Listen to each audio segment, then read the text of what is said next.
ইসলাম আমাদেরকে অন্য ধর্মাবলম্বীর ব্যাপারে যথেষ্ট দায়িত্বশীল আচরণ করতে বলে। আমাদের প্রিয় নবী সাল্লাল্লাহু আলাইহি সাল্লাম আমাদেরকে মানুষ হিসেবে অন্য ধর্মাবলম্বীদেরকে মর্যাদা দিতে শিখিয়েছে। আমরা বাংলাদেশের মানুষ কেমন আছি, বিশেষ করে আমাদের অন্য ধর্মাবলম্বী যারা আছেন মুসলিম ছাড়া, তারা কেমন আছেন, তারা তাদের সেই অবস্থা ব্যক্ত করেছেন। তো আমরা লক্ষ্য করেছি যে এখানে আমাদের মধ্যে আলহামদুলিল্লাহ চমৎকার ধর্মীয় সম্প্রীতি বজায় আছে। সেটিকে সামনে আরো কিভাবে ভালোভাবে ধরে রাখা যায় সেজন্য আজকে আমরা কথা বলেছি, সবাই মন খুলে সবাই যার যার মতামত ব্যক্ত করেছেন। মাননীয় প্রধান উপদেষ্টা মহোদয় তিনি আমাদের কথাগুলো খুব মনোযোগ দিয়ে শুনেছেন এবং তিনি বলেছেন যে একটি সুন্দর সম্প্রীতির বাংলাদেশ, যে বাংলাদেশে কোনো ভয় থাকবে না, সেটি গড়বার জন্য তারা কাজ করছেন।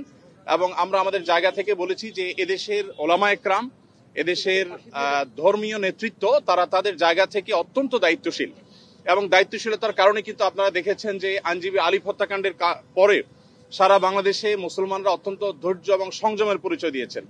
বিগত সরকারের শেষের দিকে আপনারা দেখেছেন ফরিদপুরে দুইজন মসজিদের নির্মাণ শ্রমিককে অত্যন্ত নির্মমভাবে অন্য ধর্মাবলম্বীরা হত্যা করার পরও গোটা দেশের মুসলমানরা অত্যন্ত সংযমের পরিচয় দিয়েছেন। আমরা এটিকে যেমন সাধুবাদ জানিয়েছি, ঠিক তেমনি ভাবে এটিকে ধরে রাখবার জন্য সংগ্রাম চালাচ্ছি।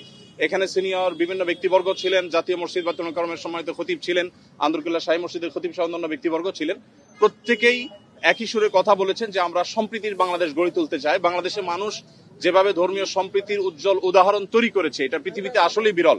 কোনো প্রপাগান্ডায় যেন আমরা কেউ কোনোভাবে পা না দিই এবং আমরা যেন সবাই ঐক্যবদ্ধ থাকি, সেজন্য সবাই এখানে কথা বলেছেন।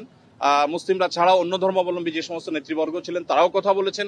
তো আমরা আশা করছি যে একটা সম্প্রীতির বাংলাদেশ যেটি ইতোমধ্যে আলহামদুলিল্লাহ আছে, সেটিকে আরো ভালো জায়গা আমরা নিয়ে যেতে পারবো এবং পৃথিবীর কাছে উজ্জ্বল উদাহরণ হিসেবে আমরা দাঁড় করাতে পারবো। এখানে প্রত্যেকে যার যার জায়গা থেকে চেষ্টা করেছেন এই কথা বলার জন্য যে আমরা শান্তি সম্প্রীতি রক্ষা করবার জন্য কাজ করছি।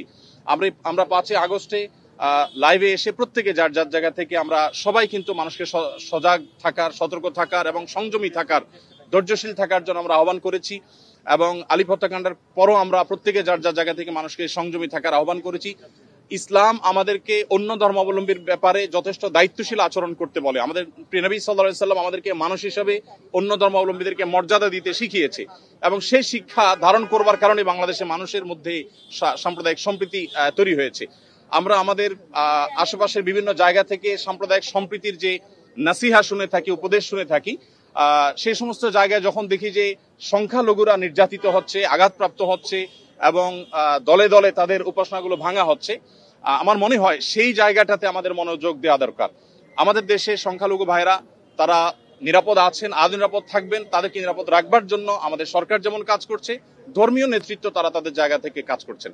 তো আমরা মূলত এই বার্তাটা মাননীয় প্রধান উপদেষ্টা মহোদয়কে আমরা দেওয়ার চেষ্টা করেছি যে আমাদের জায়গা থেকে আমরা ঐক্যবদ্ধ আছি, ঐক্যবদ্ধ আমরা থাকবো। আমাদের হিন্দু, মুসলিম, খ্রিস্টান, বৌদ্ধ সবাই ভাই ভাই হয়ে আমরা এই মাটিতে আমাদের প্রিয় দেশকে এগিয়ে নিয়ে যেতে চাই। সেই জায়গা থেকে আমাদের মধ্যে কোনো প্রকার ফাটল নেই, আমাদের মধ্যে কোনো বিভেদ নেই।